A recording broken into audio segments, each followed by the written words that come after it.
बच्चों, आज हम आप लोग को एक जो तीसरा मेरा लेक्चर था अयोवा, इसके बारे में बताए। और आज हम बताएंगे आपको कॉन्सोनेंट के बारे में। कॉन्सोनेंट आप लोग तो जानते भी होंगे कि कॉन्सोनेंट को हिंदी में व्यंजन कहा जाता है, लेकिन कॉन्सोनेंट व्यंजन होता क्या है, किसे व्यंजन कहते हैं? जिन दोनों के उच्चारण स्वरों की सहायता से ली जाती है, जिन दोनों का उच्चारण स्वरों की सहायता से ली जाती है, उन्हें हम व्यंजन कहते हैं। और इनके उच्चारण में वाय थोड़ा रुक कर मुख से बाहर निकलती है। और हिंदी में व्यंजनों की संख्या क से ह तक, यानी कहने का मतलब इनकी संख्या जो है 33 है। और उसमें संयुक्त व्यंजन को जोड़कर मिलाकर दो संख्या और मिल जाती है, इसमें 37 व्यंजन हो जाता है। अब इसके बाद में व्यंजन के भाग पड़ेंगे। काइंड्स ऑफ कॉन्सोनेंट, व्यंजन के प्रकार। तो व्यंजन के प्रकार कितने होते हैं? एक होता है स्पर्श व्यंजन, जिसको म्यूटेस कहते हैं हिंदी इंग्लिश में, सॉरी। और दूसरा होता है अंतस्थ व्यंजन, जिसको सेमी वोवेल्स कहते हैं, सेमी वोवेल्स। और दूसरा होता है ऊष्म व्यंजन, जिसको सिबिलेंट्स कहा जाता है, सिबिलेंट्स। तो हम आपको भी बताएंगे कि अच्छी स्पर्श का मतलब समझते हैं कि मान लीजिए देखते हैं आप हवा बहता है, जब शरीर को स्पर्श करता है तो हमको महसूस हो कि हवा लग रहा है। उसी तरह इसमें भी स्पर्श का मतलब हुआ कि आप जो बोलते हैं मुख से जो आवाज निकलती है, यानी कहने का मतलब यह है कि जिन व्यंजनों के उच्चारण में जीभ मुख से अलग अलग भागों, जैसे मान लीजिए कंठ है, तालु है, मूर्धा है, दांत है, ओठ है, को स्पर्श करती है, उन्हें हम स्पर्श व्यंजन कहते हैं। और इन व्यंजनों की कुल संख्या 25 होती है, क से म तक जो है 25 इसकी संख्या होती है। और इन्हें 5 वर्गों में बांटा गया है, जैसे क वर्ग, च वर्ग, ट वर्ग, त वर्ग और प वर्ग।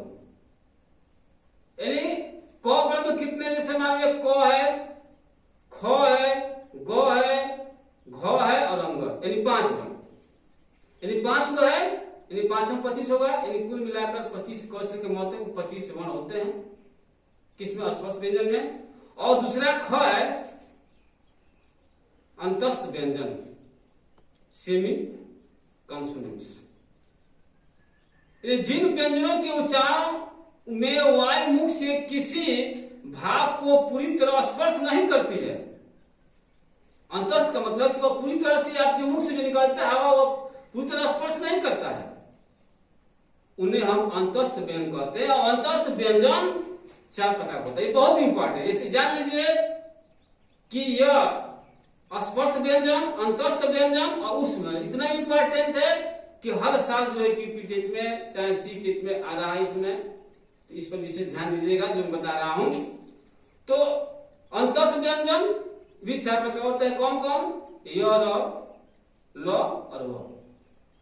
उसी तरह है ऊष्म व्यंजन, जिसको सिबिलेंट्स कॉन्सोनेंट्स कहा जाता है। ऊष्म का मतलब क्या होता है? ऊष्म का मतलब होता है गरम।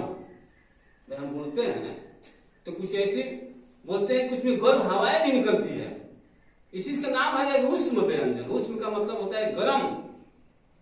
यानी जिन व्यंजनों को उच्चारण में वायु मुख से विभिन्न भागों से टकराकर ऊष्मा यानी गर्मी पैदा करती है, उसमें मतलब गर्मी पैदा करती है, उन्हें हम ऊष्म व्यंजन कहते हैं। और ऊष्म व्यंजन भी 4 प्रकार होता है। कौन?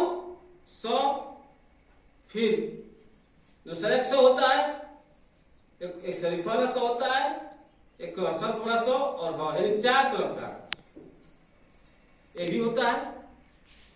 और उसके बाद से एक और होता है व्यंजन, इसको कहते हैं संयुक्त व्यंजन, कंपाउंड कॉन्सोनेंट्स ना।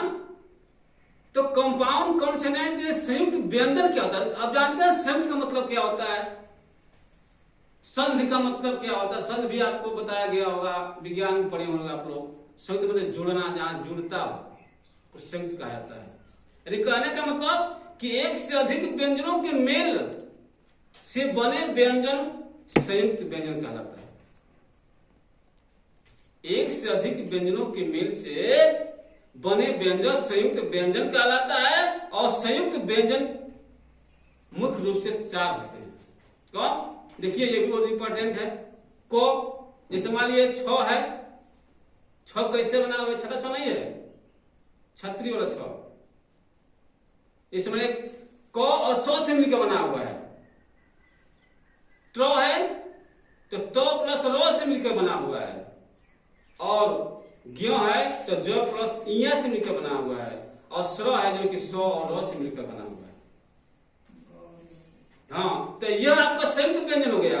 और द्वैत व्यंजन ड्यूबियस कॉन्सोनेंट्स, यानी जब एक व्यंजन अपने ही जैसे दूसरे व्यंजनों से मिलता है, एक व्यंजन जो अपने ही जैसे व्यंजनों से मिलता है, तो वह उसको कहते हैं द्वित व्यंजन कहते हैं। द्वित व्यंजन का मतलब, इसे मान लीजिए आप लिखते हैं भिन्न, तो भिन्न में देखते हैं डबल न होता है, एक आधा होता है, एक पूरा न होता है। इसका मतलब क्या? अपनी ही जैसे व्यंजन मिला दूसरा व्यंजन, तो आप इसके पकड़ लेंगे। हम इसके कौन सा ये पूछता है कि कौन सा व्यंजन है, तो आप बता देंगे कि क्या है? द्वित व्यंजन है, यानी ड्यूबियस कॉन्सोनेंट्स है। जैसे मान लीजिए पत्ता हो गया, इसमें ये पत्ता कहते हैं 2 गुत्ता होता है। गद्दा हो गया, इसे मान लीजिए गद्दा लिखते हैं, उसमें 2 पूरा 2 लिखते हैं, एक द्वित व्यंजन हो गया। यानी देखिए कहने का मतलब यह है कि आज जो हमने आपको पढ़ाया व्यंजन कॉन्सोनेंट के बारे में, तो इसको बढ़िया तरह से आप किताबों में इसको थोड़ा सा पढ़ लीजिएगा। और इसको पढ़कर और अपने मन में थोड़ा इसको चिंतन मनन कीजिएगा और इसको लिखिएगा। देखिए पढ़ने का मतलब होता है उस चीज को लिखना। जब तक आप लिखेंगे नहीं तब तक वो चीज आपको आएगी नहीं। कितना पढ़ लीजिए, लेकिन एक ऐसा चीज है, एक ऐसा मंत्र है कि उस चीज को पढ़कर फिर इसको लिखिए अपने मन से। जब लिखेंगे तब आपको वास्तविक ज्ञान होगा।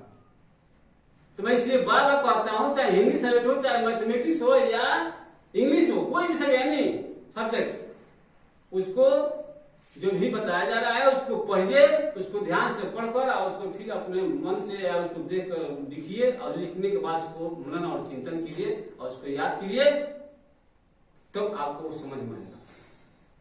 उसके बाद मैं यहीं पे आप लोग को विराम देते हुए मैं धन्यवाद देता हूं। उसके बाद फिर अगले वीडियो में आपको जो है अगला चैप्टर बताया जाएगा। जय हिंद, जय भारत।